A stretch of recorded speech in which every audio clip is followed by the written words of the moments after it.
This information comes from the latest update. King Charles III is said to have spoken in tears following a court ruling about Prince Harry, revealing truths never before disclosed. Meanwhile, the imminent arrival of his younger son, Prince Harry, is announced, along with an unprecedented and historic trip by Princes Archie and Lilibet, the children of Prince Harry. All this is happening in England, and I bring it to you today, January 25th. Prince Harry has been in the spotlight this week following the conclusion of his legal battle against Rupert Murdoch's publishing group, which had caused him harm with false information.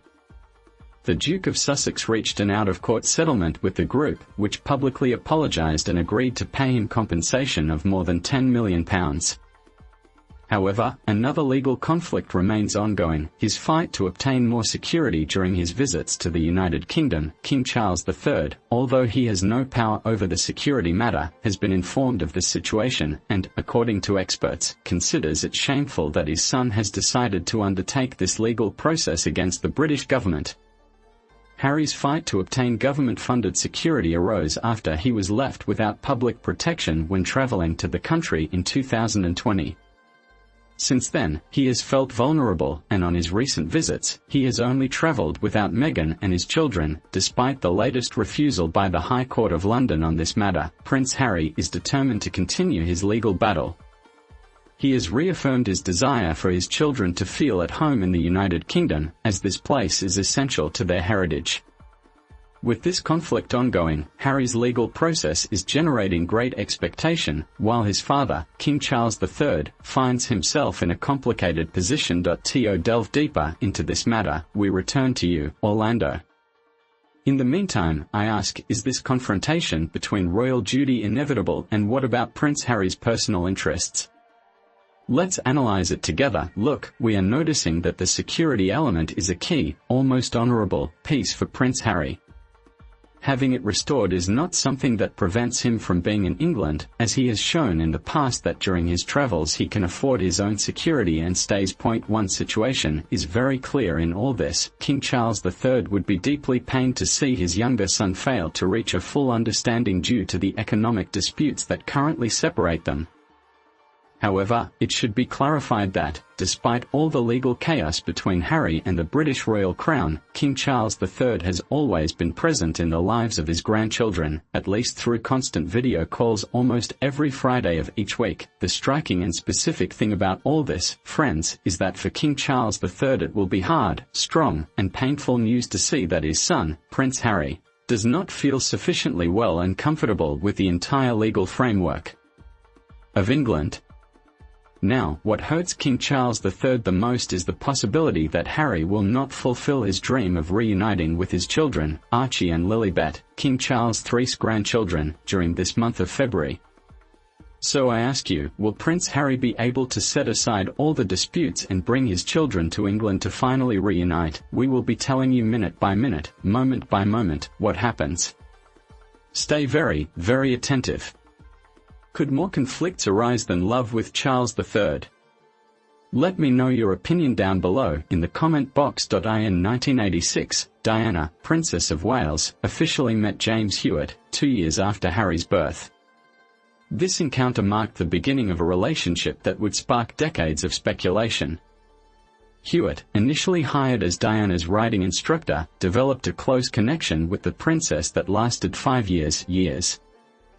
Their relationship flourished during a period of growing rumors and media speculation surrounding the already troubled couple formed by Prince Charles and Diana. From his birth on September 15, 1984, Prince Henry Charles Albert David, the second son of Prince Charles and Princess Diana, attracted public attention. His distinctive red hair, a prominent trait in the Spencer family line, especially noticeable compared to the darker-haired Windsor relatives, sparked public interest. Neither his father Charles nor his brother William shared this hair color, displaying less notable shades of brown. However, Diana's brother Charles exhibited the same bright red hair during his university years, establishing this as a clear characteristic of the Spencer family. Richard Dalton, Diana's longtime hairdresser, directly addressed this genetic trait, noting how the red hair of the Spencer family consistently appeared across generations.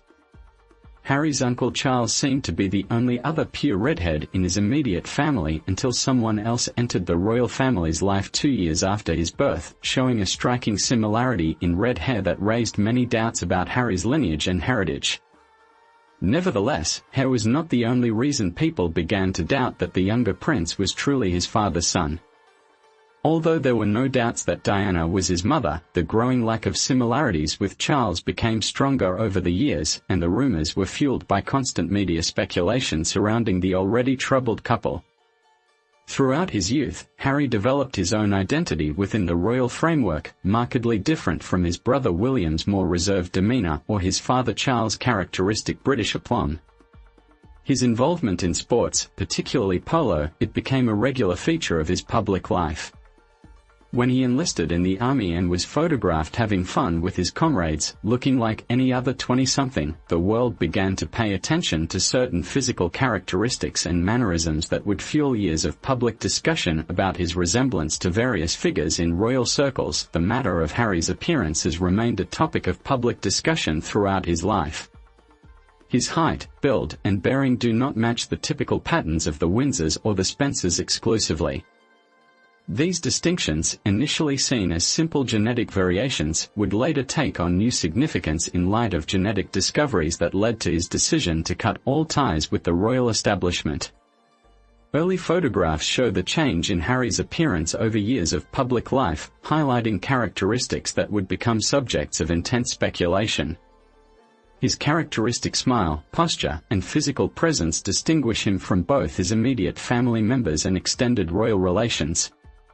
These differences, subtle in childhood, became more pronounced as he reached adulthood, and it was then that the world remembered the name of the man who had been close to him when he was a small child, a man with strikingly similar features, including red hair and freckles. James Hewitt, now speaking about a rumor that has circulated for decades, has revealed an unthinkable truth that calls into question centuries of royal history and has led the prince to finally cut all ties with a family in which he never truly felt a part. During a period of growing tension in Diana's marriage to Prince Charles, a love story eventually blossomed that made headlines around the world. Hewitt spoke openly about the development of the relationship. It was not his intention to fall in love with me, and it certainly was not my intention to fall in love with Diana, but it happened due to the circumstances that brought us together. This confession, though honest about their emotional connection, emphasized the natural progression of their relationship rather than any predetermined adventure. Their shared passion for horses provided the initial basis for their connection.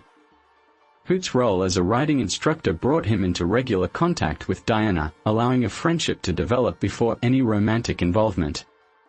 The evolution of their relationship from professional to personal unfolded gradually, with both parties later confirming its development. The eventual end of their relationship came when media scrutiny intensified. Hewitt explained the outcome. Although neither of them said anything, I believe we both realized that the situation was impossible. It became more and more obvious to me that she wanted to end the relationship. It simply fizzled out.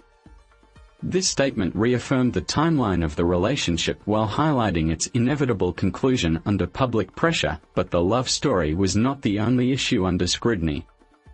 Although the official encounter between Diana and James only occurred in 1986, when Prince Harry was already 2 years old, many people began to wonder if the two lovers could have met unofficially years earlier, perhaps just when Diana became pregnant with her second child. Speculation about Harry's paternity spread like wildfire, turning what should have been a sweet love story between two gentle souls into a torrid extramarital affair. The physical similarities between Harry and Hewitt became a frequent topic of public discussion, despite the clear timeline establishing that Harry's birth preceded their encounter. Both shared a similar coloring, facial features, and a natural affinity for equitation. These parallels, though surprisingly, there were equally notable traits of the Spencer family visible in Harry's appearance. Physical comparisons regarding Harry's appearance have sparked constant public discussion, particularly concerning his resemblance to various members and associates of the family. His red hair, although clearly traceable to the Spencer genetics, represents only one aspect of a complex set of physical characteristics that have fueled decades of speculation about his heritage. Side-by-side photographs of Harry and Hoot playing polo at similar ages reveal surprising parallels in their bearing and manners. Their shared traits extend beyond mere coloring to include facial structure, expressions, and even athletic style. These similarities seemed more pronounced as Harry reached the same age at which Hoot was photographed during his relationship with Diana. Comparisons with Prince Charles present notably different patterns. While father and son share certain Windsor family traits, the differences in their appearance, particularly in profile and overall bearing, have long attracted public attention. Photos of Charles playing polo in his 30s show markedly different physical characteristics from those Harry displays at the same age. The influence of the Spencer family is clearly manifested in Harry's appearance, with his red hair matching that of Diana's siblings. However, certain traits and manners seem distinct from the patterns of the Spencer and Windsor families. These unique characteristics became more apparent as Harry matured, leading to increased public speculation about his genetic heritage. Many observers note how Harry's height, build, and bearing align more closely with Hoot's physical type than with typical Windsor patterns.